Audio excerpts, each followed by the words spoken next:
میرے محبوب نے فرمایا اس دین اسلام کی بنیاد نہ 5 چیزوں پر قائم ہے. کتنی چیزوں پر قائم ہے؟ 5 چیزوں پر قائم ہے. عقیدہ توحید، نماز، روزہ، زکوٰۃ اور حج. پہلا سوال تو یہ ہے کہ میں اپنے آپ سے اور آپ اپنے آپ سے پوچھئے کہ کیا یہ جو دین اسلام کے 5 بنیادی اور مرکزی ستون ہیں، کیا میں اور آپ انفرادی طور پر اس بات کا محاسبہ کیجئے کہ کیا ہم میں سے ہر بندہ ان بنیادی اور مرکزی ستون کو تھامے ہوئے؟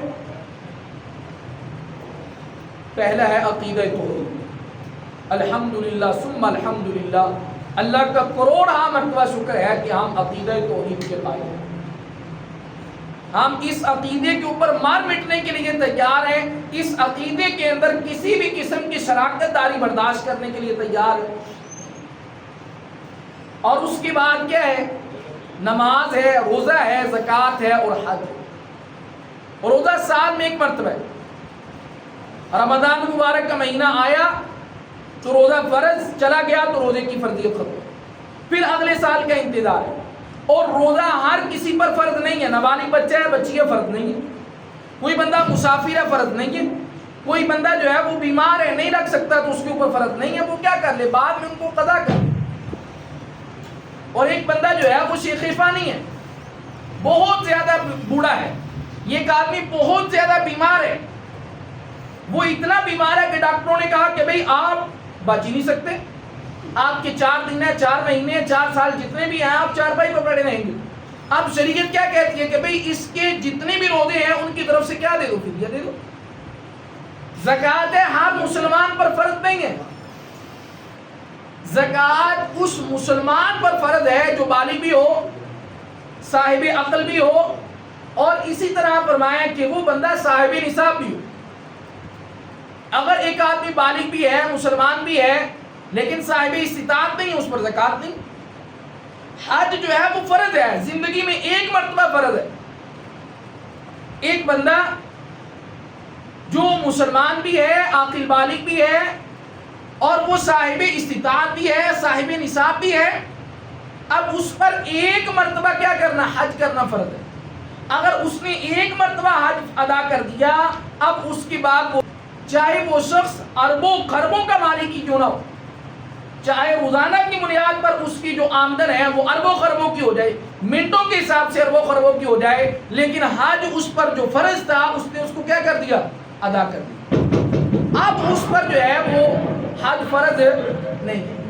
لیکن فرمایا کہ نماز ایک ایسا بنیادی فریضہ ہے جو ہر کسی بالغ مسلمان مرد و عورت پر کیا ہے، کسی بھی حالت کے اندر نماز چھوڑنے کی اجازت نہیں.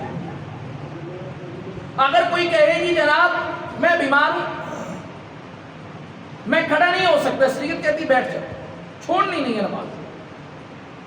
کوئی آدمی کہتا ہے سر میں بیٹھ بھی نہیں سکتا، شریعت کہتی ہے معافی نہیں ہے، لیٹ کے نماز پڑھ. کوئی کہتا ہے میں لیٹ کر بھی نہیں پڑھ سکتا، شریعت کہتی ہے کہ بھئی تو اشاروں کے ساتھ کیا کر رہے نماز پڑھ.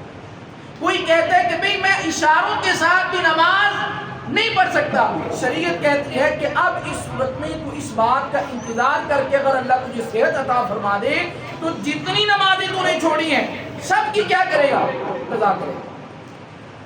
لیکن اگر وہ اسی حالت سے اس دنیا سے رخصت ہو جاتا ہے تو اب بھی شریعت اس کو معاف نہیں کرتی. شریعت کہتی ہے کہ ہر ایک نماز کی طرف سے کیا ادا کرنا، فدیہ ادا کرنا. نماز کی کسی بھی حالت میں کسی ایک بالغ مسلمان مرد عورت کو چھوڑنے کی اجازت.